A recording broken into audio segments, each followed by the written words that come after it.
पर लिंडा चुपचाप पीछे हटकर इन दोनों के खाई में गिरकर मरने का तमाशा देखती रहती है।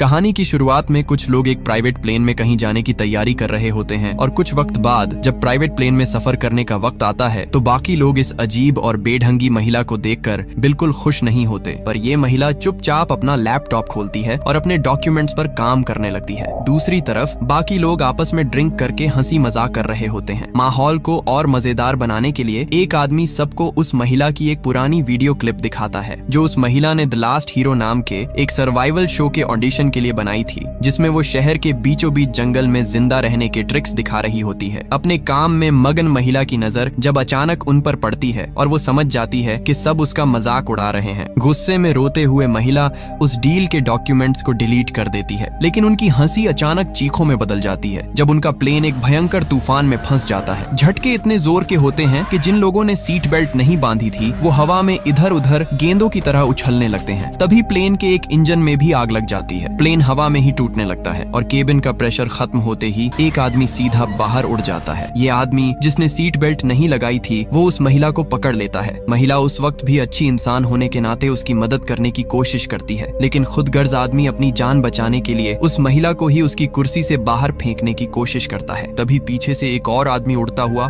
उसकी टांग पकड़ लेता है ताकि वो प्लेन से बाहर ना उड़ जाए। जब आदमी पागलपन में महिला का गला दबाने लगता है तो वो अपने बचाव में एक कांटा पूरी ताकत से उसके हाथ में घोंप देती है। ग्रिप छूटते ही दोनों आदमी उड़कर प्लेन के टूटे हुए हिस्से से बाहर उड़ जाते हैं। महिला खौफ से देखती है कि वो आदमी एक रस्सी में फंस गया है और हवा के दबाव से उसका चेहरा प्लेन के बाहर शीशे पर बार बार जोर से टकरा रहा है। ये खौफनाक मंजर बर्दाश्त से बाहर होने पर महिला खिड़की का पर्दा गिरा देती है। इसी दौरान प्लेन सीधा समंदर की लहरों से टकराता है। प्लेन पानी में तेजी से डूबने लगता है। महिला हिम्मत करके अपनी सीट बेल्ट खोलती है और तैरती हुई एक एयर होस्टेस की लाश के पास से होती हुई प्लेन के उसी टूटे हुए हिस्से से बाहर निकल आती है। खराब मौसम और तूफानी लहरों के बीच महिला को दूर एक आइलैंड नजर आता है। वो अपनी पूरी ताकत लगाकर उसकी तरफ तैरने लगती है। जब कई घंटों बाद महिला को होश आता है तो वो खुद को उसी वीरान आइलैंड की रेत पर पाती है। जैसे ही वो उठकर इस अनजान और खतरनाक आइलैंड का जायजा लेने आगे बढ़ती है तभी अचानक उसे वहाँ प्लेन क्रैश का एक और जिंदा बचा हुआ शख्स मिलता है और जब वो ध्यान से देखती है तो वो और कोई नहीं बल्कि वही मगरूर अमीर आदमी होता है जो उसका मजाक उड़ा रहा था। जब तक आदमी अपनी जख्मी टांग के साथ बेहोश पड़ा था, महिला अपनी सर्वाइवल स्किल्स का पूरा इस्तेमाल करना शुरू कर देती है। उसने आइलैंड पर मौजूद लकड़ियों और सूखे पत्तों से एक छोटी सी झोंपड़ी बनाई ताकि आदमी को धूप की तपन से बचा सके। सिर्फ इतना ही नहीं, फिर वो बारिश का पानी जमा करने के लिए एक गड्ढा खोती है और उसमें नारियल के शेल्स रख देती है ताकि प्यास बुझाने का इंतजाम हो सके। जब आदमी को होश आता है तो महिला उसे बताती है कि उन दोनों के अलावा इस हादसे में कोई जिंदा नहीं बचा। उसके बाद वो दो लकड़ियों को आपस में रगड़कर आग जलाती है और उस पर एक शिकार की हुई मछली भी पकाती है।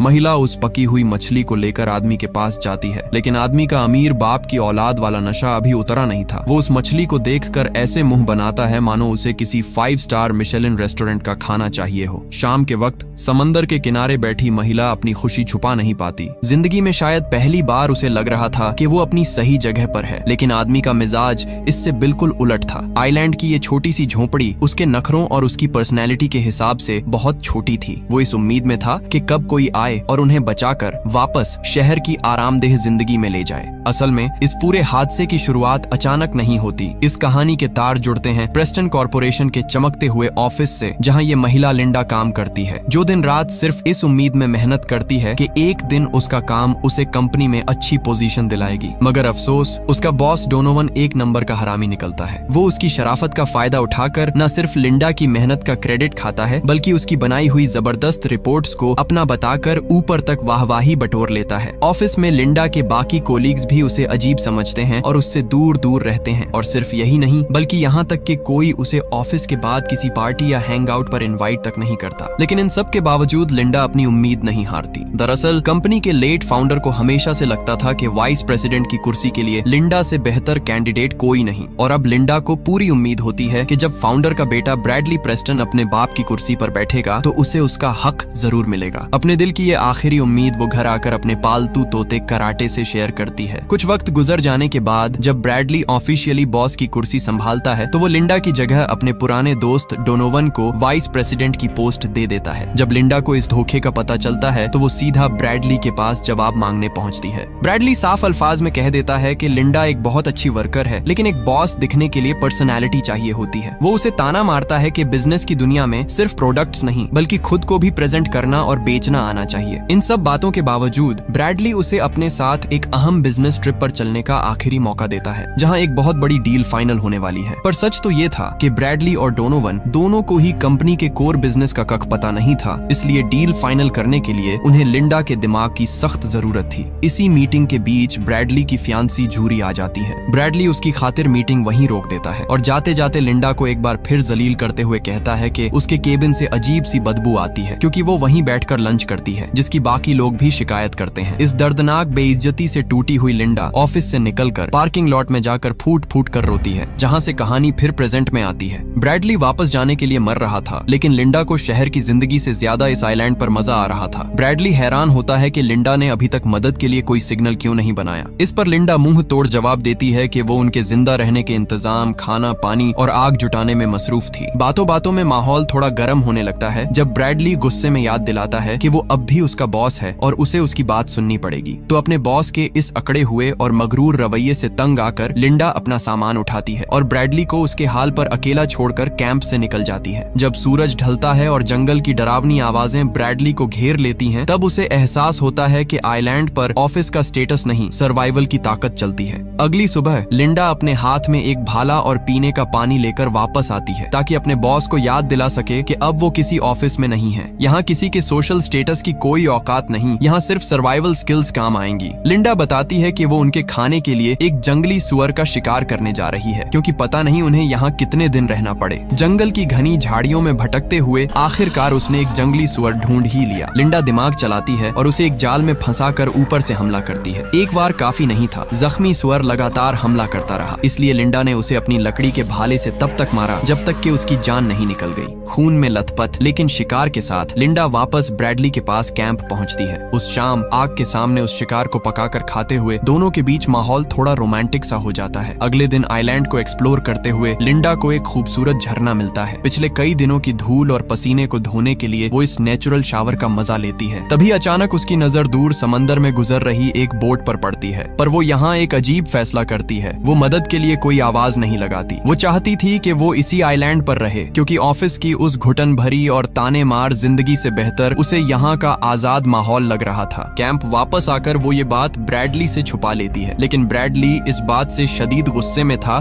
कि प्लेन क्रैश को 2 हफ्ते हो चुके हैं और लिंडा अब तक उन्हें बचाने के लिए कोई सिग्नल नहीं बना रही। उन दोनों के बीच काफी बहस होती है और ब्रैडली अकेले ही जिंदा रहने का फैसला करके वहाँ से निकल पड़ता है। जाते जाते लिंडा उसे ताना मारती है कि वो बस एक बिगड़ा हुआ अमीर बाप का बेटा है, जिसकी कंपनी भी खुद उसके बाप की बनाई हुई है। गुस्से में ब्रैडली पलटकर कहता है, "You are fired", तुम्हें नौकरी से निकाला जाता है। लेकिन इस खोखली धमकी पर लिंडा को सिर्फ हंसी आती है। ब्रैडली का अकेले जीने का हर तजुर्बा फेल हो जाता है। वो न पानी जमा कर पाता है, न घर बना पाता है। हाल ये हो जाता है कि उसे जिंदा रहने के लिए घिनौने कॉकरोचेस खाने पड़ते हैं। दूसरी तरफ लिंडा एक शानदार वेकेशन जैसी जिंदगी जी रही थी। जब ब्रैडली को एहसास होता है कि इन कीड़ों की अजीब डाइट से उसका पेट भरने के बजाय वो उल्टा बीमार पड़ जाएगा, तो वो हार मानकर लिंडा के पास माफी मांगने वापस आता है। उसने काफी देर तक जलील होकर उससे माफी मांगी। लिंडा उस पर तरस खाती है और कहती है कि वो उस जैसी नहीं है। उसे दूसरों को नीच दिखाने में कोई मजा नहीं आता। वो उसे वापस अपने कैंप में आने और अपना लाया हुआ खाना खाने की इजाजत दे देती है। कुछ दिन बाद लिंडा उसे आइलैंड के सबसे ऊंचे पहाड़ की चोटी पर ले जाती है। वहां तक जाने का रास्ता एक गहरी खाई के ऊपर बनी पतली सी पगडंडी से होकर गुजरता है, लेकिन ऊपर पहुंचकर समंदर का नजारा बेहद खूबसूरत दिखता है। वहां लिंडा उसे अपनी स्किन पर जहरीली बेरीज का रस लगाकर उनकी पहचान करना सिखाती है। वापस आते वक्त घनी बेलों के बीच से गुजरते हुए लिंडा अचानक पहाड़ से गिरने ही वाली होती है कि ब्रैडली उसे खींच कर बचा लेता है। हालांकि उसने यह किसी इंसानियत की वजह से नहीं किया था, बल्कि उसे अच्छी तरह पता था कि लिंडा के बिना वो इस आइलैंड पर ज्यादा देर जिंदा नहीं रह पाएगा। कैंप में आकर लिंडा कोयलों पर कच्चे केले पकाती है और बताती है कि उसने यहाँ के फलों से एक देसी वाइन भी बना ली है। ड्रिंक पीते हुए दोनों एक दूसरे से अपने दिल की बातें शेयर करते हैं। अगली सुबह का हैंगओवर अभी उतरा नहीं था कि आइलैंड पर एक भयानक तूफान आ जाता है जो उनके कैंप को तबाह कर देता है और ब्रैडली एक गिरते हुए पेड़ के नीचे दबने ही वाला होता है कि लिंडा उसे बचा लेती है। दोनों अपनी जान बचाकर समंदर के किनारे एक गुफा में पनाह लेते हैं। ठंड से बचने के लिए दोनों को अपने गीले कपड़े निकालने पड़ते हैं और एक दूसरे की बॉडी हीट से खुद को गर्म रखना पड़ता है। जब तूफान रुकता है और मौसम साफ होता है तो लिंडा खुद को गुफा में अकेला पाती है। वो ब्रैडली को जंगल में ढूंढती है। वो देखती है कि ब्रैडली वहाँ लकड़ियों से कुछ बना रहा है, लेकिन वो नहीं चाहता कि लिंडा उसे अब भी देखे। आखिरकार वो दोनों मिलकर उस तबाहशुदा कैंप की जगह एक नया और मजबूत कैंप बनाने का फैसला करते हैं, लेकिन इस बार थोड़ी ऊंचाई पर। अब दोनों मिलकर कैंप बनाते हैं और 2 लोगों के काम करने से झोपड़ी भी तेजी से तैयार हो जाती है। खैर, एक शाम ब्रैडली अपनी बदतमीजी भुलाकर लिंडा का शुक्रिया अदा करता है। वो कहता है कि लिंडा ने उसकी जान बचाई और उसे आइलैंड पर जीना सिखाया। इसी एहसान के बदले ब्रैडली ऑफर करता है कि आज रात का खाना वो बनाएगा, लेकिन अफसोस ये कोई दोस्ती का हाथ नहीं बल्कि एक खौफनाक साजिश थी। शाम को खाना खाते ही अचानक लिंडा की तबीयत बिगड़ने लगती है, लेकिन ब्रैडली इस पर बिल्कुल हैरान नहीं होता क्योंकि उसने खाने में जहर मिला दिया था। उसका प्लान था कि वो सारा सामान और सप्लाईज चुराकर अपने बनाए हुए लकड़ी की कश्ती पर इस आइलैंड से निकल जाए। पर जिसे आम जिंदगी में अपने काम ठीक से न आते हों, वो भला समंदर की लहरों से क्या मुकाबला करेगा। समंदर की तेज लहरों में उसका बनाया हुआ राफ्ट टूटकर बिखर जाता है और ब्रैडली पानी में डूबने ही वाला होता है कि आखिरी वक्त पर लिंडा उसे बचा लेती है। जहर की वजह से अपनी हालत खराब होने के बावजूद लिंडा उसे पानी से बाहर निकालती है और CPR देकर उसकी जान बचाती है। लिंडा उस पर गुस्सा करने के बजाय चुप रहती है क्योंकि ब्रैडली इतना बड़ा लूजर था कि उसने खाने में जहर की क्वांटिटी भी ठीक से नहीं डाली थी। लेकिन लिंडा अब किसी रहम के मूड में नहीं थी। बदला लेने के लिए वो चुपके से ब्रैडली को एक पहले से पकड़े हुए ऑक्टोपस के न्यूरोटॉक्सिन से पैरालाइज कर देती है। वो जिंदा तो था, सब सुन और देख भी रहा था, पर हिल नहीं सकता था। तभी लिंडा उसे सजा देने के लिए एक धारदार चाकू निकालती है और उसके करीब आती है। ब्रैडली खौफ के मारे चीखना चाहता है पर आवाज नहीं आती। हालांकि वो उस चाकू से सिर्फ एक चूहे को मारती है, पर वो ब्रैडली के दिमाग में ये खौफ बिठाने में कामयाब हो जाती है कि इस आइलैंड पर लिंडा ही सब कुछ है और ब्रैडली की औकात एक कीड़े से ज्यादा कुछ नहीं। अब इस अमीरजादे को ये कड़वा सच मानना ही पड़ता है। ये समझते हुए कि अब उन्हें कोई नहीं बचाएगा तो ब्रैडली चुपचाप लिंडा की हर बात मानने लगता है और उसके इशारों पर काम भी करने लगता है। लेकिन एक दिन जब लिंडा जंगल में फल तोड़ रही थी, उसकी नजर समंदर में एक छोटी बोट पर पड़ती है और इस बोट पर जो थी उसे देखकर लिंडा के होश उड़ गए। वो ब्रैडली की मंगेतर झूरी थी। प्लेन क्रैश के बाद से झूरी पागलों की तरह अपने होने वाले दूल्हे को ढूंढ रही थी, जबकि गवर्नमेंट की रेस्क्यू टीम ने कब का हार मान लिया था। लिंडा शॉक होती है और किसी तरह झूरी और उसके बोटमैन से मिल लेती है। जब वो लोग आइलैंड के अंदर आ रहे होते हैं तब रास्ते में बातों ही बातों में लिंडा को पता चलता है कि उन्हें ढूंढने सिर्फ ये दोनों आए हैं, इनके अलावा पीछे कोई सर्च टीम नहीं है। ये जानते ही लिंडा के दिमाग में एक शैतानी और खौफनाक प्लान आता है। वो चालाकी से उन दोनों को पहाड़ के उस खतरनाक और पतले रास्ते पर ले जाती है जहाँ खाई थी। लिंडा झूरी को आगे आगे चलने देती है और जैसे ही झूरी का पांव एक कमजोर पत्थर पर पड़ता है वो फिसल कर सीधा गहरी खाई में जा गिरती है। बोटमैन उसे बचाने को झुकता है पर लिंडा चुपचाप पीछे हटकर इन दोनों के खाई में गिरकर मरने का तमाशा देखती रहती है। इन 2 कत्लों के बाद जब लिंडा कैंप वापस आती है तो थोड़ी परेशान और बेचैन सी हो जाती है। ब्रैडली नोटिस करता है कि कोई चीज लिंडा को अंदर ही अंदर खा रही है। अपने गुनाहों के बोझ तले लिंडा अपना काम काज छोड़ देती है और ब्रैडली को अकेला शिकार पर जाने देती है। दूसरी तरफ समंदर के किनारे एक जंगली स्वर का पीछा करते हुए ब्रैडली की नजर रेत में दबी एक लाश पर पड़ती है। जब वो उस लाश की उंगली में अंगूठी देखता है तो उसके पैरों तले जमीन निकल जाती है। वो लाश झूरी की थी। ब्रैडली फौरन समझ जाता है कि ये जरूर लिंडा का ही काम है। वो गुस्से में आग बबूला होकर कैंप आता है और रिंग दिखाकर लिंडा पर खून का इल्जाम लगाता है। लिंडा बहाना बनाती है कि वो एक्सीडेंट में मरी थी और मैंने तुम्हें इसलिए नहीं बताया ताकि तुम और परेशान ना हो जाओ। लेकिन इस बार ब्रैडली को पिछली कहानी भी याद आ जाती है। लिंडा का पहला हस्बैंड भी तो इसी तरह उसके एक प्लानशुदा एक्सीडेंट में मरा था। जैसे ही ब्रैडली अपना चाकू निकालता है लिंडा समझ जाती है कि अब सच सामने आ चुका है और वो अपनी जान बचाकर जंगल की तरफ भागने लगती है। जंगल में दोनों के बीच एक भयानक और खूंखार लड़ाई शुरू होती है। लिंडा पीछे से हमला करके करके उसका गला घोंटने की कोशिश करती है। इस खतरनाक फाइट में लिंडा अपने दांतों से उसे कुत्तों की तरह काटती है तो ब्रैडली उसकी आंख निकालने की कोशिश करता है। तभी लिंडा उसे एक पत्थर दे मारती है और झुर्री की वो अंगूठी जो उसने लड़ाई के दौरान अपने दांतों से खींच ली थी एक साइको की तरह सीधा निगल जाती है। जब ब्रैडली दोबारा उस पर झपटता है तो लिंडा अपने चाकू से उस पर जोरदार वार करके उसे जख्मी कर देती है। जान बचाकर भागता हुआ ब्रैडली आइलैंड के दूसरे हिस्से में कांटेदार झाड़ियों के पास पहुंचता है जहां जाने से लिंडा ने उसे मना किया था, लेकिन वहां पहुंचते ही ब्रैडली के होश उड़ जाते हैं क्योंकि वहां कोई खतरनाक जंगल नहीं बल्कि एक आलीशान विला था। जब वो घबराता हुआ उस बंगले के अंदर दाखिल होता है तो वहां महंगे खाने पीने का ढेर सारा सामान पड़ा था। तभी अचानक उस बंगले के लाउड स्पीकर्स पर लिंडा की आवाज गूंजती है। वो सब कुछ सच बता देती है। वो बताती है कि उसे इस आलीशान विला के बारे में बहुत पहले से पता था। उसने उस दिन झरने के पास जिस कश्ती को देखा था वो इस विला के सर्वेंट की थी। उसने चुपके से उनका पीछा किया और सिक्योरिटी कोड याद कर लिया और उससे जो चाकू मिला था वो उसने यहीं से चुराया था। सबसे खौफनाक सच ये था कि लिंडा चाहती तो उन्हें कब का बचा लेती, लेकिन वो इस आइलैंड से जाना ही नहीं चाहती थी क्योंकि वो चोरी छुपे यहाँ आती, अच्छा खाना खाती और ऐश करती। और उसने ब्रैडली से ये सच्चाई इसलिए छुपाई ताकि वो उस पर अपनी बॉसगिरी चला सके। यही वजह थी कि उसने झूरी और बोटमैन दोनों को बेरहमी से मार दिया ताकि इस आइलैंड पर उसका राज ऐसे ही चलता रहे। तभी सामने के दरवाजे से लिंडा हाथ में एक बड़ी शॉटगन लेकर निकलती है और बंदूक ब्रैडली पर तान देती है। ब्रैडली डर के मारे रोने लगता है और रोते हुए झूठी कहानियां सुनाता है। वो कहता है, मैं सब समझ गया हूँ, मुझे अब असली खुशी मिल गई है और मैं तुमसे प्यार भी करने लगा हूँ। मैं जिंदगी भर यहाँ तुम्हारे साथ रहना चाहता हूँ। उसकी इन चिकनी चुपड़ी बातों में आकर लिंडा भी थोड़ी देर के लिए इमोशनल होती है, मगर ब्रैडली मौका देखकर उससे बंदूक छीन लेता है और जीत की मुस्कुराहट के साथ उसे क्रेजी बिच कहकर ट्रिगर दबाता है। क्लिक। लेकिन अफसोस, बंदूक में कोई गोली थी ही नहीं। जवाब में लिंडा दीवार पर टंगी हुई एक लोहे का भारी गोल्फ क्लब उठाती है और ब्रैडली को उसी से बुरी तरह पीट पीट कर मार डालती है। अब ठीक 1 साल बाद का सीन आता है। प्लेन क्रैश की अकेली सर्वाइवर के नाम से लिंडा आज पूरी दुनिया की नजरों में मशहूर हो चुकी है। उसकी लिखी हुई सर्वाइवल बुक दुनिया की बेस्ट सेलर बुक बन चुकी है,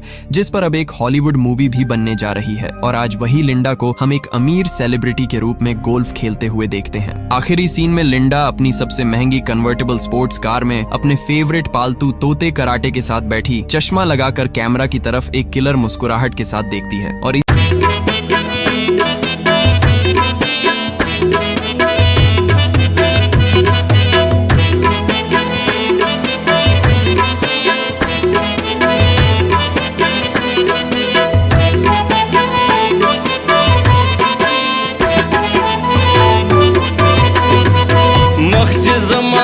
Paspin ka panashi Makhj zama pat paspin ka panashi Sabar ba mizrasta da didan shi Sabar ba mizrasta da didan shi Makhj zama pat paspin ka panashi Makhj zama pat paspin ka panashi Sabar ba mizrasta da didan shi Sabar ba mizrasta da didan shi